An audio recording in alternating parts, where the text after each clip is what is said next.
My kid's playing the piano again. Little Sweet Home Alabama.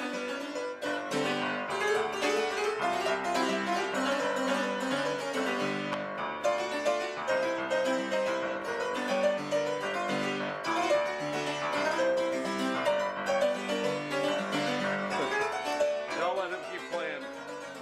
We're going back to the races. Today we're going to talk about this 1902 piano. But this is not just a piano, this is a player piano. And a player piano plays roles. People in the olden days, they didn't have any iPods, radios, or stuff like that. So they would use this here to play music, which they don't play it, it plays by itself. I'll show you.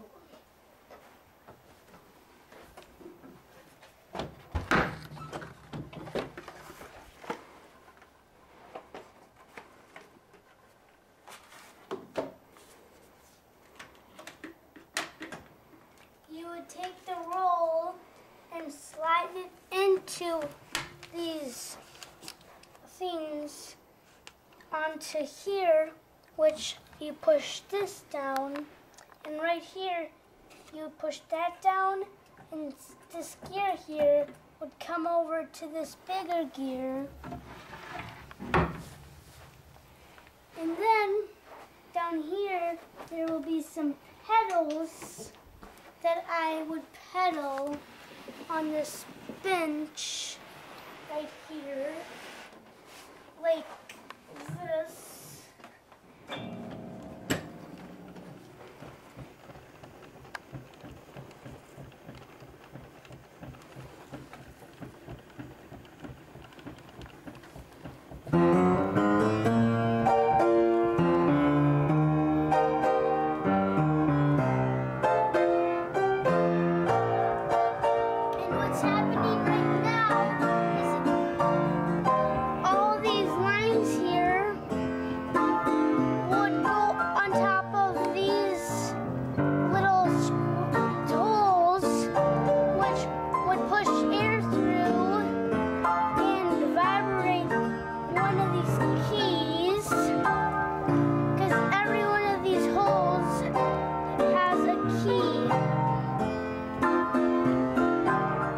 So should we take the piano apart so we can see how that all works?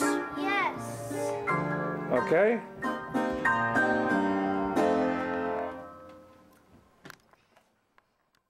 This here is a vacuum cleaner. Motor, Which the air that it makes. now hold on. Don't vacuum cleaners suck though? Yeah. So that, but this one, they reverse it so it blows? Mm-hmm. Okay, continue. It will blow through here, up this tube, which will lead You gotta talk slower. which will lead to this tube here, which will go this way, which comes all the way up to here, and it'll make these pump, Baffles? the baffles pump, and that will make air that, Okay, so it makes the baffles pump and then these chains move. mm-hmm, And then that turns what? the roll, which is gonna be right here. Hold it, stop. Rolls. So, okay, now what we're kind of getting up to here is that in 1902 we would manually pump it, but as time went on, you could electrify these things, right? Mm-hmm. Okay, so you put in the vacuum motor. Okay, so once it was electrified, we could play it like a regular electronically. We didn't have to pump it. Mm-hmm. Okay, so go ahead and show us how that works. Let's talk about the switch under here first. Under here, there are switches, which this is one. That's the on-off. Mm-hmm. And then there's two volume controls. Yep. Okay. Like there. Is there anything else underneath here that we need to talk about? Not really. Well, we're going to talk about something later on, but we'll get to that when we get to it, huh? Okay, let's just kind of look at this underneath here so everyone can see what it looks like underneath this piano. It's kind of all kinds of wires and contraptions and things.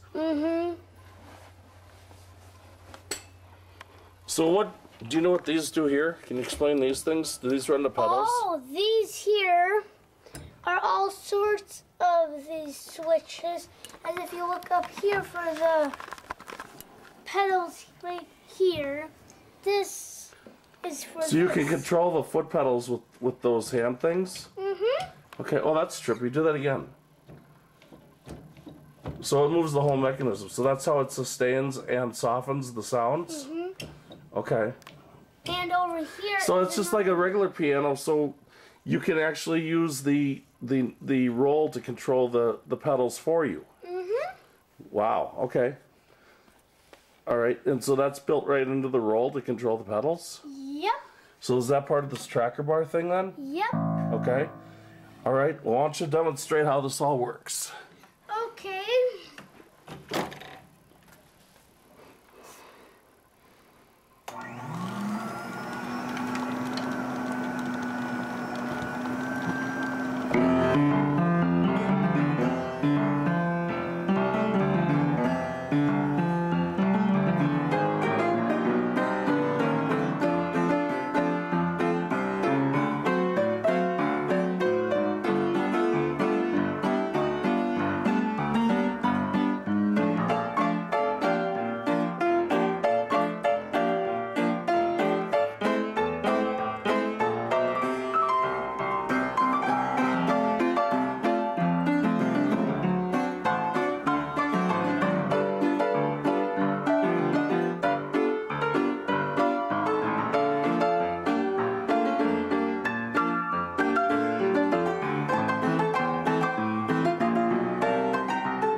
Demonstrate the honky tonk.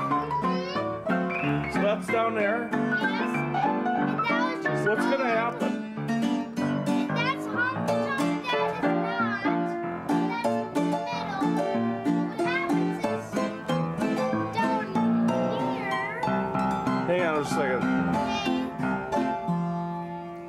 Okay. Down here, there's this that if it's all the way like this, it's honky tonk. And if it's like this, it's honky So that switch goes through the piano and up to here.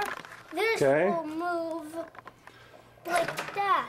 and so when that raises, what is that doing exactly? Well, when it raises, it makes so the hammers just hit the string. And if it goes down like that, the hammers hit two things. I see. Okay. And is that original to the piano, do you think? Nope. When do you think that would have been added? That was added when that was added later on. Probably when this thing was restored in like the late 70s? Okay. So how does this player work? We have the track bar you said here. Yep.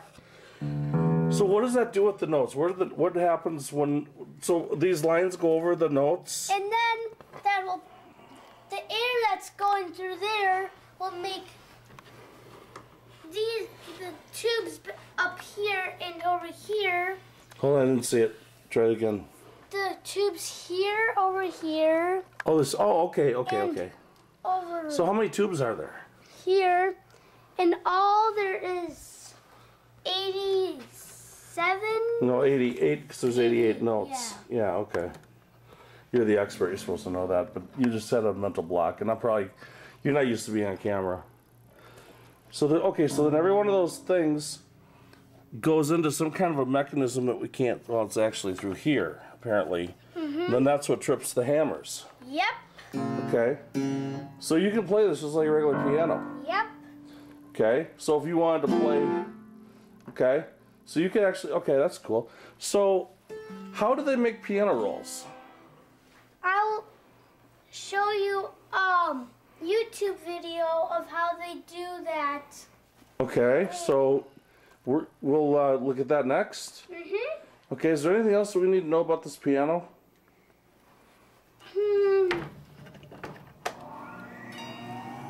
The tempo, which is like speed, so if I have it there, it goes really slow. And if I have it way up here, it goes really fast. And these numbers here show where's the tempo at. I like 70 or around 70. And you would change the tempo throughout the song to what you like best. I see. So if you like really fast, you do that. If you like really slow, you do that. And say you want to pause it, you just do that. I see, okay. Okay, so should we take a look at this YouTube video you're talking about? Yep. Okay. Well, then why don't you say so long for now? So long for now. This is Rudy Martin at the QRS recording piano. I quickly counted his fingers. Only 10, but with this machine, he can appear to have more. The piano is connected by air hoses again to a punching machine. The punching machine will punch a hole corresponding to any note that's held on the keyboard. These rolls aren't played in real time. A foot pedal advances the paper row by row. At the moment, he's using a tempo that will require 12 rows of holes to pass for every beat in the measure.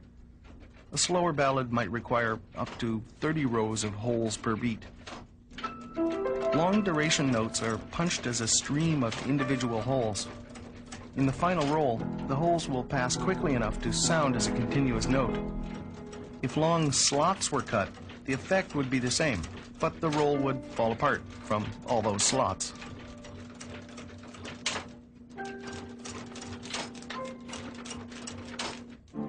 The pull-out buttons above the keyboard are Rudy's extra fingers. Pulling one out holds a note and leaves his fingers free to play other notes.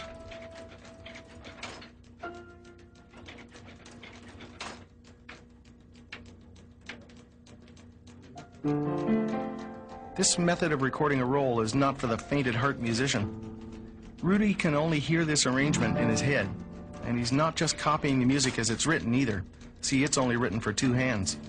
As Rudy put it, player pianos can do things people can't.